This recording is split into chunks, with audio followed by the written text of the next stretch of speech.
lo que les voy a presentar va desde el punto de vista legal, desde el punto de vista de abogados, y por qué para mí es importante hacer hincapié en esto. En la experiencia que tengo de alrededor de 20 años, los primeros 10 años estaba enfocado en derecho corporativo y en derecho familiar, desde litigios, desde testamentos, desde divorcios, desde cuestiones de herencia, de adjudicaciones, de sucesiones, y son temas definitivamente muy delicados y escabrosos. Hace 10 años que decidimos desarrollar esta área más como un mecanismo preventivo que correctivo, más de planeación, de prevención, que de corrección y de conflicto. Porque veíamos que los litigios familiares pueden durar años, un testamento puede ser impugnado, pueden durar congelados los bienes no menos de 5 años, los bienes que tanto crearon los fundadores, tanto como acciones, como inmuebles y demás, pues acaban en manos de nadie, ¿no? Acaban destrozados. Y era muy lamentable. Y hay muchos litigios. De hecho, el 80% de los litigios en el Estado son por cuestiones familiares y más por cuestiones de estómago. Entonces, hay todo un ámbito muy negativo, muy adverso, y de ahí que desde hace 10 años estamos especializándolos en toda la parte de familias empresarias, ¿no? Lo primero que nosotros hacemos es tener un contexto general de la familia y del patrimonio. Nosotros ubicamos el by the book son 3 ámbitos: el patrimonial, el ámbito familiar y protocolo familiar, y el ámbito de gobierno corporativo. ¿Por qué? Porque en la experiencia lo que hemos visto, que aunque hay muy buena relación con la familia y demás, el patrimonio termina siendo cuestionado, jaloneado, retenido por los padres, negociado de manera directa o de manera indirecta. Entonces, identificar la cuestión patrimonial, la situación, los momentos y las circunstancias de la familia, te da un panorama clave de cuál es la situación y hacia dónde se quiere ir. Una vez que se resuelve toda la parte patrimonial, ya se empiezan a establecer los lineamientos del protocolo familiar, tomando como referencia cuál es la visión del empresario y del fundador. ¿Qué es lo que vemos? Vemos desde los fundadores, desde la historia, vemos qué tipo de valores. Los valores son universales, pero hay quienes tienen de un tipo de valores más reforzados y hay quienes tienen otro tipo de valores. Y eso de alguna manera permea en la familia y permea en las empresas. Entonces se identifica qué tipo de valores tienen, cuál es la visión, cuál es la misión de los fundadores, ¿no? ¿Qué es lo que quieren a corto, mediano y largo plazo? Se identifica en qué circunstancia estamos del patrimonio familiar y de las empresas. Si estamos hablando de la primera generación, estamos hablando de la segunda o estamos hablando de la tercera. Cada generación tiene retos muy distintos, desde los fundadores y que tienen hijos de 20, 30 años, los fundadores que tienen hijos de 30 o 40 años y los fundadores que los hijos tienen ya arriba de 45, 60 años. Ahí ya es muy difícil, se vuelve más complejo el protocolo familiar. Ahí ya nos vamos a una planeación y distribución familiar, negociando con los padres y negociando con los hijos. Vemos si el patrimonio familiar y la empresa está dentro del ámbito del padre o de la madre, del fundador o de la fundadora, ¿no? O si está dentro de los dos. Entonces eso también tiene características y retos muy particulares. Otra cuestión que es sacramental es ver la relación patrimonial, bienes inmuebles, acciones e inversiones en recursos. Puede haber otra serie de bienes patrimoniales, pero esos son los que conforman el 90% del patrimonio comúnmente. Hay un principio como abogado que tratamos de forzar hasta cierto punto, es no generar copropiedades. Las copropiedades es lo peor que puede pasar. ¿Por qué? Porque los momentos, necesidades, circunstancias de los herederos son distintos. Desde un inmueble hasta una empresa. En la empresa en donde un socio, que quede uno de los hijos, quiere reinvertir y quiere reinvertir y quiere crecer y expandir la empresa. Otro de los hijos quiere sus utilidades. A él no le importa reinvertir, lo que le importa es que lleguen las utilidades y comprarse su casa y su viaje y darse la vida y demás. Y otros son más pasivos o menos agresivos en la inversión. Y dicen, no hay que invertir, no hay que apalancarnos, no hay que vender, hay que ser más conservadores y demás. Entonces, en la medida en que dividas, es en la medida que te facilita. De hecho, establezco como 3 bloques. El primero, bienes que admitan total y plena división. ¿no? Desde casas o recursos económicos. Eso se va en 3 o en 4 partes iguales y vámonos. Bienes en donde tengan que coexistir por lo menos 2 copropietarios como herederos. Pero ya divido, ya una parte y otra parte. Y ahí sí homologo ciertas circunstancias. Y otro donde de plano uno de los bienes que tampoco son indivisibles son la casa de los padres. Ese es el bien más difícil de heredar, ¿no? Porque todos lo quieren, pero nadie lo quiere mantener y es el más difícil. Entonces, hay que identificar la situación patrimonial de cada quien y cómo se puede dividir el día de mañana en lo que admita cómoda división. Y luego otros elementos así de manera genérica, enfermedades, las enfermedades del abuelo, de la abuela o del padre o de la madre y demás, que demandan una serie de atención personal y de recursos, las cuestiones de edades de los hijos, como lo comenté, adicciones, es común, desafortunadamente, pero y hay que tomarlo con toda la precaución y establecer una serie de lineamientos, porque lo normal es que las adicciones se vayan consumiendo a la familia y van consumiendo el patrimonio. Entonces hay que establecer una serie de lineamientos, la sexualidad, que si un hijo es homosexual o demás, también hay que abrirlo. Son paradigmas que se tienen que romper, porque si no se rompen y si no tocamos fondo, no podemos establecer reglas que verdaderamente se vayan a cumplir, apegos que tienen los dueños a la empresa, al dinero, a la toma de decisiones, al control, al poder, y que es muy difícil desprenderlos de todo esto. Tipo de finanzas, si hay divorcios u otras familias también, si hay hijos, como lo denomino, hijos legítimos y hijos remisionados, ¿no? De otras familias que también puedan tener, hay que considerarlos, porque si no van a ser sinónimo de problema. ¿Qué logras con todo esto? Trascendencia generacional. Ya al tener una planeación, al tener un protocolo y al tener un gobierno corporativo, los hijos y la familia puede ser o no dueña de la empresa, pero van a tener transparencia, rendición de cuentas y claridad y certeza, y van a estar nada más como socios. Acceso a mejores condiciones de financiamiento. Empresas que ya tienen gobierno corporativo y que ya tienen protocolo familiar como origen, han accedido a mejores condiciones de financiamiento, tanto nacional como internacional, que es más reconocido internacionalmente que nacionalmente. Y te puedes diversificar, es decir, si tienes tu core business y ya tienes una estructura de esta naturaleza, puedes pensar en otro tipo de negocios muy distintos. ¿Por qué? Porque esta empresa ya no te demanda a ti. ¿Vale? Los paradigmas que se tienen que romper, doy un esbozo general. Ahí está la teoría de conjuntos que todo el mundo conoce: empresa, patrimonio, familia. En patrimonio debo heredar, la parte patrimonial a la que me refería la primera parte de la exposición, ¿debo heredar a mis hijos en partes iguales? ¿Es lo justo o es lo equitativo? ¿Cuál es la diferencia entre justicia y equitativa? Equidad, que como abogados lo tenemos muy claro. Justo, es decir, todos mis hijos en partes iguales. Y darles partes iguales de empresa, en partes iguales la casa, en partes iguales el dinero. Eso es ser justo. Ser equitativo es decir, ok, mi patrimonio es y este 33% se lo doy, que son las empresas, a este hijo que es el que está vinculado con esto y él es el que está operando esto. Este otro 33% se lo doy a mi otro hijo que está y le encanta toda la parte inmobiliaria. Y este otro 33% se lo doy a mi otro hijo que está más enfocado a hacer cualquier otra actividad y lo protejo con un fideicomiso, con otros bienes, porque no tiene la capacidad para trabajar ni para generar recursos. Entonces es dar a cada quien lo suyo. ¿Por qué debo hacer mi testamento? ¿Basta el testamento para solucionar problemas? Definitivamente no. Un testamento puede ser susceptible de impugnación. Y si ya sabes, porque tienes hijos remisionados o porque tienes otra familia o tienes hijos que están en contra de tu esposa, hermanos que están en contra de tu esposa, lo van a nulificar, porque lo nulifican y en ese momento se abre la sucesión para todos. Ese es el objetivo, ¿no? Y puede suceder. A falta mía, mis hijos heredan las empresas y mis hijas los inmuebles. Paradigmas. Heredo todo a mi esposa, porque también pasa eso. No, yo le dejo todo a mi esposa y ella que se encargue. Ni siquiera se mete en la empresa y ahora resulta que la esposa, que no tiene ni idea, es la dueña totalitaria del negocio y todos los hijos se le están manipulando para que se haga lo que ellos quieren, no lo que necesita la empresa. Quiero dar de forma justa y equitativa, lo comenté.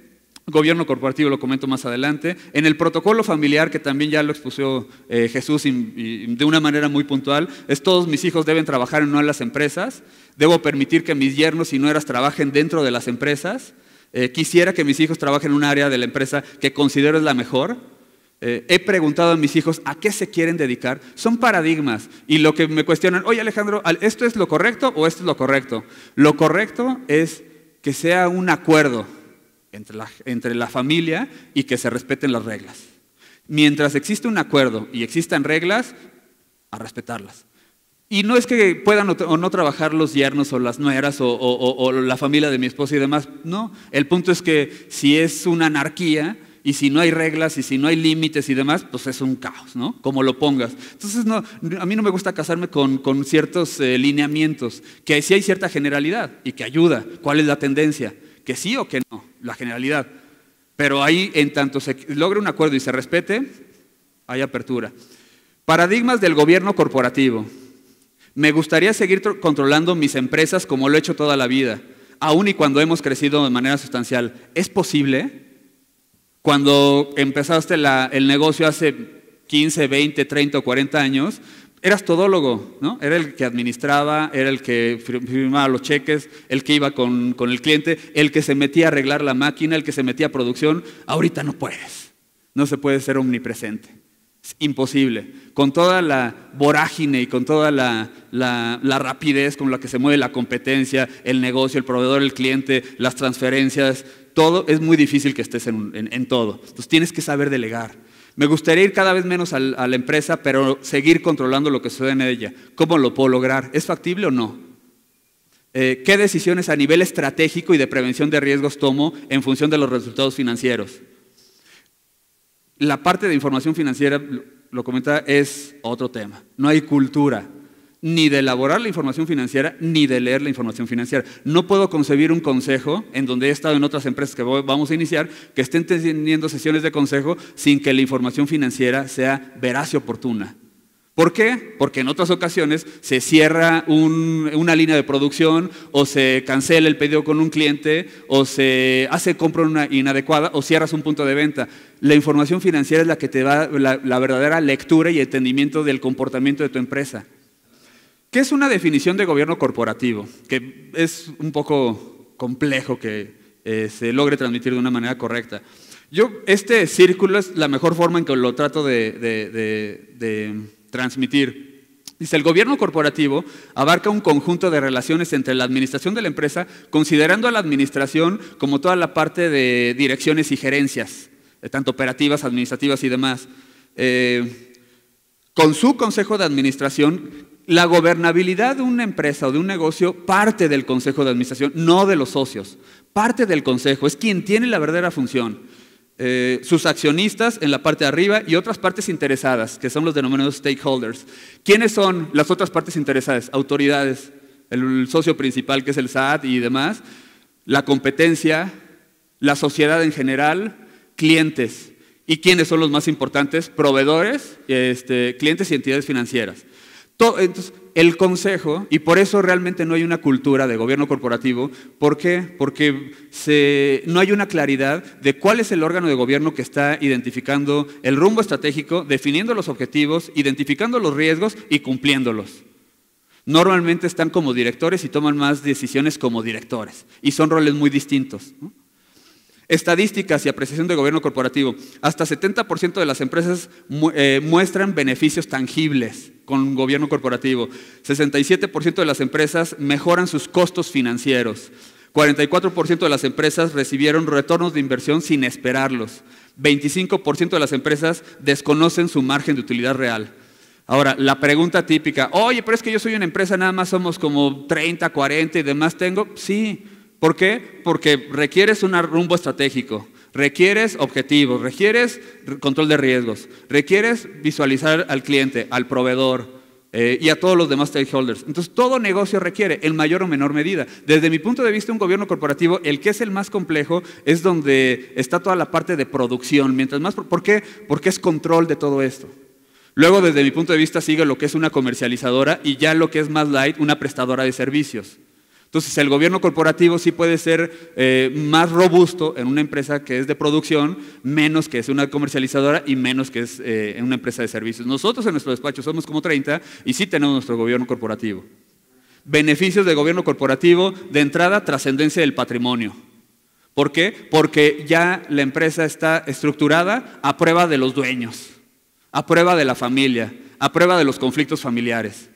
¿Por qué? Porque tienes un consejo donde tienes consejeros independientes y ellos son los que bloquean y dicen, no, sus temitas y sus problemas hereditarios o sus problemas de cualquier otra naturaleza, aquí no son. Aquí es enfoque 100% de la empresa, 100% de la empresa.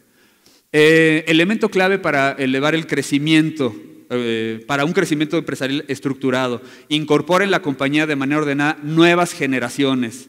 Asegura que personas capacitadas queden al frente de la empresa. Garantiza el éxito, garantiza el éxito empresarial a largo plazo. ¿Por qué lo garantiza? Porque tiene enfoque, tiene ojos en todo, lo que les comenté, está visualizando el mediano y largo plazo, tiene una estructura adecuada, tiene una rendición de cuentas, se analiza la información financiera, ¿no? Se analizan los riesgos y se toman las acciones. Y se está vigilando constantemente la gestión de toda la parte directiva.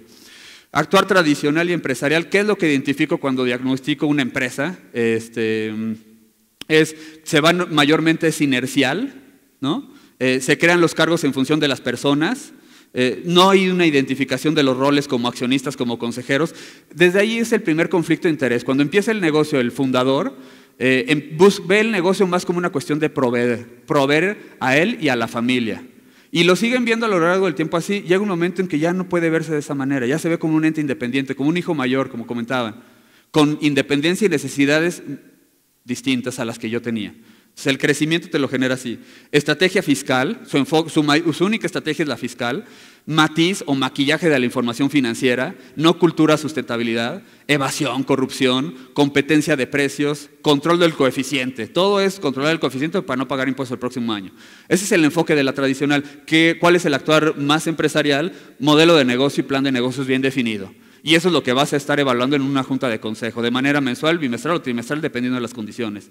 Se crean los perfiles para los cargos y contratan a las personas indicadas. Hay una definición clara de roles, hay un enfoque claro en la rentabilidad. Es típico aquí, no, vendimos tantos zapatos, vendimos tantos pieles, vendimos tantos químicos. ¿Y cuál fue tu rentabilidad? Ni idea, pero ya vendé. Yo con que tenga mi stock así, con eso ya tengo. No necesariamente es lo correcto, ¿no? Conflicto de interés. Situaciones en las que el juicio y las acciones de una persona relacionados con un interés primario, llámese el interés primario sea el familiar, el patrimonial o el empresarial, tienden a estar indebidamente influenciadas por uno secundario. Ahí es donde viene toda la mezcolanza. Casos concretos, un miembro de la familia antepone sus intereses personales a los patrimoniales y empresariales, ¿no? El que es típico, aquí mayormente, en las madres que son mayormente afectivas y quieren ver a sus hijos igualitos y quieren que los 3 sean muy buenos o los 4 sean muy buenos y demás. Entonces luego en cuestiones donde están metidas en el negocio, anteponen su cuestión de madre, como lo comentaban en alguna de las conferencias más temprano, y se olvidan de todo lo demás. Es que mi hijito, es que mi hijita, es que hay que ayudarlo, es que... Y ese es un conflicto de interés, ¿no? Pleno. El otro es un miembro de la familia antepone sus intereses personales a los patrimoniales y familiares. Eso está más cargado y la tendencia, los hijos. O sea, los hijos empiezan a ver más sus necesidades particulares que el bien común de la familia nuclear o de la propia empresa. Entonces, ese es el más típico, que ellos nada más quieren jalar para su molino y quieren tener más acciones y quieren tener más dinero y quieren ganar más y quieren generar otro negocio que es la parte de spin-off y demás, y están viendo a ver cómo generar ellos riqueza, cómo ellos estar protegidos patrimonialmente. El otro es un miembro de la familia antepone sus intereses personales, patrimoniales, a los familiares y a los empresariales. Eso también es común mayormente en cuestiones ya hereditarias, ¿no? Donde de alguna manera los hijos creen que luego tienen que estar en la empresa porque es la única manera en que van a recibir recursos y van a heredar. Entonces están anteponiendo cuestiones hereditarias a las empresariales, al enfoque verdaderamente que deben de tener. Entonces, el conflicto de interés, bueno, y aquí pongo algunos ejemplos. La visión donde se mezclan estos 3 ámbitos, el familiar, el patrimonial, el empresarial. Visión del padre y la madre, afectividad, ver la justicia, y la justicia la quieren llevar a la parte empresarial, y es muy complejo. Son protectores, son proveedores, la realización profesional tanto de ellos como de los propios hijos, crecimiento del negocio, ahí es donde también se anteponen muchos intereses. La curva de vida natural del ser humano es así. El de las empresas también puede ser así, pero el punto es que de las empresas tiene que seguir hacia arriba y la naturaleza nos lleva a que nosotros empiezas como socio, como consejero o administrador y como empleado o directivo, y de manera natural dejas de ser directivo con el tiempo y te quedas como consejero y como socio, y de manera natural dejas de ser como consejero y te quedas nada más como socio, y de manera natural el día de mañana dejas de ser socio. Esa es la naturaleza. Y la naturaleza de las empresas, no puede haber una empresa así. O va hacia abajo o va hacia arriba. Y cuando va flat, tarde o temprano, o va a pique, si no hacemos lo correcto. Entonces, esa parte de proyección y de energía, decisiones en la educación y empleo de los hijos, el trabajo, ¿no? Que les vamos a crear puestos en las empresas, ¿para qué? Para que trabajen. Y se vuelve entonces la empresa o el negocio como no sé, como si fuera un multifamiliar en el que vamos a estar acomodando a la familia. Estoy anteponiendo el interés personal al del negocio. Y al negocio les digo, es como si sentáramos aquí a la empresa y le dijéramos a la empresa, a ver empresa, ¿qué tipo de director buscas? ¿Qué tipo de crecimiento? ¿Estás sano en tus finanzas? ¿Estás sano en tus procesos y procedimientos? Hay que verlo como un ente totalmente independiente, ajeno a nosotros. Porque tienden a hacer los negocios una réplica exacta de lo que va a ser el dueño o el fundador. Y hay que romper esos paradigmas, ¿vale? Entonces, prácticamente traté de ser muy rápido, muy ejecutivo, es muchísimo más amplio, muchísimo más complejo. Quise darles nada más una parte de teoría general, pero sí es un reto, ¿no? Que la empresa pase de ser una empresa familiar y para mí el otro nivel es ser una familia empresaria, que hay una enorme diferencia. ¿No? Cuando tienes esta transición, te conviertes en una auténtica familia empresaria, como ya lo expusieron hace rato. Perfecto, bueno, pues es toda mi exposición. Muchísimas gracias por su atención. Buenas tardes.